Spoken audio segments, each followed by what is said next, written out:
Neymar ফিরেছেন, Vinicius জ্বলে উঠেছেন, আর ব্রাজিল শেষ 32-এ উঠেছে গ্রুপ চ্যাম্পিয়ন হয়ে। যে ব্রাজিলকে নিয়ে এত সমালোচনা ছিল, সেই ব্রাজিলই এখন বিশ্বকাপের সবচেয়ে ভয়ঙ্কর দলগুলোর একটি।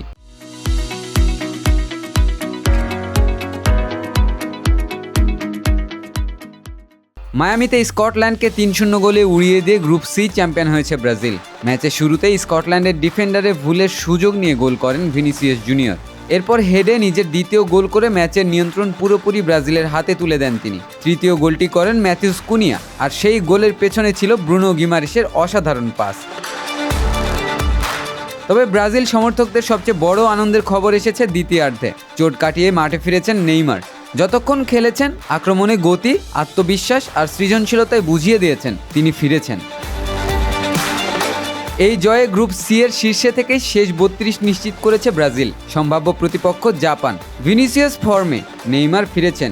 এবার কি ষষ্ঠ বিশ্বকাপের স্বপ্নটা সত্যি হতে চলেছে?